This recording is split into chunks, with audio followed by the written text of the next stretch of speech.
पीट के तुम्हारे पति को थाने तक ले जाऊंगा, इतने मुकदमा फर्जी लगाऊंगा कि चलने लायक नहीं रहेगा। अपनी जान की सुरक्षा के लिए मैं सीसी कैमरा के अपने घर के अंदर रहता हूँ, बाहर नहीं निकल। महिला आयुक्त जी के तो जरूर हमें आशा है कि हमारे साथ में न्याय हो। कुछ ऐसी बातें हैं जो कि वो दिखाने लायक नहीं है, हमने नहीं लिखा जाएगा, तुम राजीनामा करो। दोबारा मैंने फिर दी। इसके बाद उन्होंने कहा कि रामा से तुम कल भी फिर आ गए, में न्याय नहीं होगा तो मैं और मेरी पत्नी और बच्चों को लेकर के आत्महत्या करेंगे। गोल चबूतरे, हमीरपुर। नमस्कार दोस्तों, आप देख रहे हैं संगम टीवी। मैं हूं आपके साथ अजय प्रजापति। इस समय देखेंगे हम हमीरपुर कलेक्ट्रेट पे मौजूद हैं और आज यहां पर बात करें तो जो आप सभागार देख पा रहे होंगे एपीजे अब्दुल कलाम सभागार पे जो महिला आयोग की सदस्य हैं पूनम द्विवेदी जी, उनके द्वारा यहाँ पर जो है चौपाल लगाई गई है और यहाँ पर जो महिलाओं की जो साथ हो रहे उत्पीड़न की बात है तो वो सुनने आई हैं और सभी जो है समस्याओं का निदान करने के लिए जो है यहाँ पर बैठी हुई हैं, सभी की समस्या सुन रही हैं। तो इसी क्रम में देखेंगे हमारे साथ में एक लोग हैं जिन्होंने अपनी समस्या उनको बताई है और क्या उम्मीद लेकर के ये लोग आए थे, जरा इनसे जानने का प्रयास करेंगे। इससे पहले भी वो किसी थाने पर गए थे और क्या वहां पर जो है इनका जो भी मामला था, क्या मामला था, सारा कुछ जानने का प्रयास करते हैं। किस थाने पे गए थे ये भी बातचीत करने का प्रयास करते हैं। क्या नाम हुआ सर? मैं राम आश्रय। कहाँ के हैं आप? ग्राम खड़ीलोधन, थाना मस्करा, जनपद हमीरपुर के रहने वाले हैं। 5/2 को मेरी पत्नी और मेरे साथ में राम प्रकाश पुत्र चिरंजीव ने घटना की थी। मेरी पत्नी को मैं खेत में सिंचाई कर रहा था, मेरी पत्नी को पकड़ा, उसके लिए हरकतें की गलत। इसके साथ साथ मैंने उस पत्नी ने मुझे बताया, सुहाग रानी ने। कब की घटना है ये? 5/2 की घटना है, 25, हाँ 5/2/25 की घटना है। इसके साथ साथ उसी समय मैं और मेरी पत्नी मुस्करा थाने में गए, 3 घंटा वहाँ बैठे रहे। इसके बाद एसआई साहब कहीं से आए, उन्होंने पूरी बात पूछी, हमने पूरी बात बताई। दूसरे पक्ष को फोन से बुला लिया, बुलाने के साथ साथ हमें राजीनामा का जोर दिया। हमने कहा कि सर हमारे साथ में न्याय होना चाहिए, तो बोले कि नहीं कुछ नहीं, राजीनामा करो। मैंने मना किया, मुझे और राम प्रकाश को अंदर कर दिया। कौन थे एसआई साहब? कौन थे एसआई? साहू जी, उनको साहू जी लगभग थे। तो इसके बाद जब मैंने राजीनामा से मना किया तो बोले जाओ, कुछ नहीं हम तुम्हारा करेंगे, वीडियो लाना और इसके बाद कुछ नहीं होगा, हटो जहाँ से। मुझे भगा दिया। इसके बाद मैंने एसएसपी साहब 14 तारीख को यहाँ पर हमीरपुर में दी, डीआईजी साहब बांदा को दी। इसके बाद मैं प्रयागराज भी गया, वहाँ पर सर ना मिले, वापस चला आया। कालीदास मार्ग में जनता दरबार में 2 बार प्रार्थना पत्र दिए पीए साहब को। पीए साहब ने कहा कि मैंने एसपी साहब को फोन कर दिया, तुम यहाँ से जाओ। इसके बाद कुछ नहीं हुआ। 1 महीने बाद उसके लड़के आदेश ने मेरे बच्चे अंकित को फिर मारपीट की। फिर मैं एसपी साहब के पास आया, एसपी साहब ने फोन किया, कोई सुनाई नहीं हो रही है, रिपोर्ट नहीं लिखी जा रही है, बार पे बार धमकियां दे रहे हैं।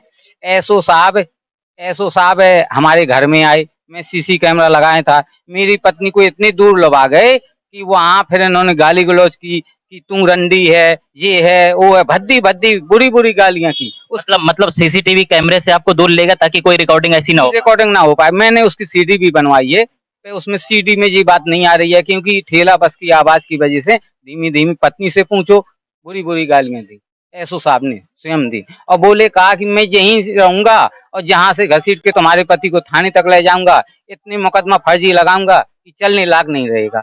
इसलिए हम परेशान हैं 1 महीने से, ना तो अभी मेरी पत्नी ने खाना तक नहीं खाया है। हम इसी में आज के बाद कभी आएंगे नहीं न्यायालय में कोई न्याय नहीं मिलता है। महिला आयुक्त जी के तो जरूर हमें आशा है कि हमारे साथ में न्याय होगा। महिला आयोग की जो सदस्य आई हैं पूनम जी से, आपको कहीं ना कहीं एक उम्मीद है, आशा है कि आपको न्याय मिलेगा? हाँ, कि हमें न्याय मिलेगा, इसलिए हम आज आए हैं।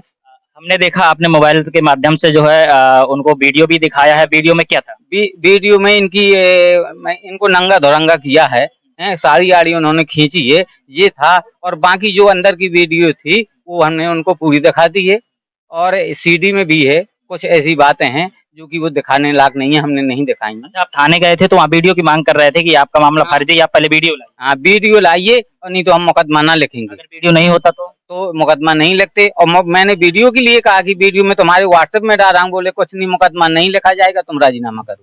लिखा गया? नहीं लिखा? नहीं, मुकदमा नहीं लिखा गया, अभी तक मुकदमा नहीं लिखा गया। अब क्या उम्मीद है? अब उम्मीद यही है कि अभी देखो क्या होता है। अब मैं सदस्य जी को, आयुक्त जी को बताया है, अब देखो क्या उम्मीद है, हो रहा है कि नहीं हो रहा है।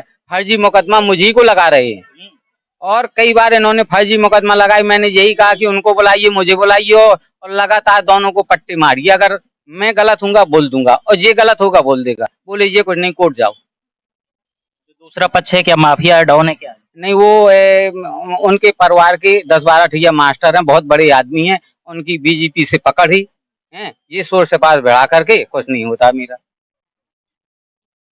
तो देखा जो है ये अभी इनके पास में आए हुए थे, जो यहाँ पर जनसुनवाई आज चल रही है। और अगर कानून व्यवस्था की अगर बात करें तो कानून व्यवस्था जो आप देख ही पा रहे हैं, इनकी जुबानी से सुन पा रहे हैं जो जिले की कानून व्यवस्था है किस प्रकार से लगातार देखा जाता है। कहीं असलाह का प्रदर्शन होता है तो कहीं जो गुंडाई देखी जाती है, मारधाड़ होते हैं, और ऐसे गरीब लोग जो है थाना अदालत कोर्ट कचहरी के चक्कर लगाते रहते हैं। अब देखते हैं पूनम द्विवेदी जी की यहाँ पर इन्होंने अपनी जो है शिकायत रखी है, किस प्रकार से इस शिकायत का निस्तारण करती हैं और इन्हें किस प्रकार से न्याय दिलाने पे सक्षम रहती हैं, ये देखने वाली बात होगी। इनके परिवार के 3 असलाह हैं। इसके बाद इनके परिवार के आत्माराम मास्टर ने मेरे सामने 5 बंदूकें बनवाई हैं। मैंने एसपी साहब को कहा और इसके बाद एसओ साहब को कहा कि उनको बुलाइए, मेरे सामने बुलाइए, मुझे पट्टे लगाइए, उन्हें लगाइए। चोरी की बंदूकें इन्होंने बनवाई हैं। उस व्यक्ति का नाम नहीं मैं बता सकता क्योंकि उन व्यक्तियों ने अदालत में मारा था, कहीं मुझे न मार दे। मेरी अपनी जान की सुरक्षा के लिए मैं सीसी कैमरा के अपने घर के अंदर रहता हूँ, बाहर नहीं निकल पाता हूँ। और बरहमें जो राम प्रकाश है, बरहमें भाला लेकर के, डंडा लेकर के और त्रिशूल लेकर के बरहमें 24 घंटा नजर में रहता है। उसका लड़का भी कट्टा अट्टा लेकर के घूमता रहता है।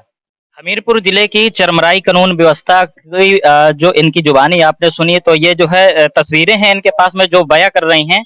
और खड़ही जार का ये खड़ी लोधन का ये मामला बताया जा रहा है। फिलहाल जो है जब किसी के साथ में किसी प्रकार की प्रताड़ना होती है, किसी प्रकार की किसी को समाधान चाहना होता है और अपनी बात रखनी होती है, तो कानून के पुतलों के पास में जाते हैं। और ये कानून के पुतले जो है एक पुतले ही बने रहते हैं और इन लोगों की समस्या का समाधान नहीं कर पाते, इनको न्याय नहीं दे पाते हैं, तब इन्हें दर दर भटकना पड़ता है। और जो है जैसा कि इन्होंने बताया कि लखनऊ तक गए हैं और फिर भी इनकी समस्या। जी, कालीदास मार्ग में मैं मुख्यमंत्री के पीए साहब को एक दिन दी, दोबारा मैंने फिर दी।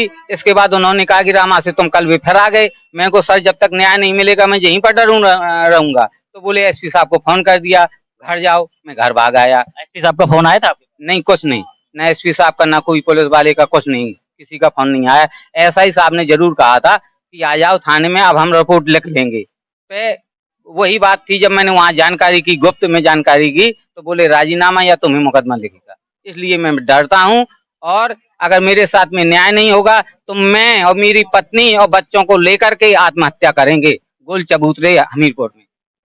देख रहे हैं ये था जो है इनका दर्द, जो पीड़ित हैं और एक आस लेकर के यहाँ पर आए हुए थे। फिलहाल देखने वाली बात होगी क्या कार्रवाई होती है, क्या इन्हें न्याय मिल पाता है नहीं मिल पाता है। फिलहाल इनके अंदर जो था, जो दर्द था, इन्होंने जो है वीडियो के माध्यम से बयां किया और आप लोगों ने सुना। आप लोगों की क्या कमेंट है, क्या राय है, आप जो इस कमेंट सेक्शन में जरूर दर्ज करें।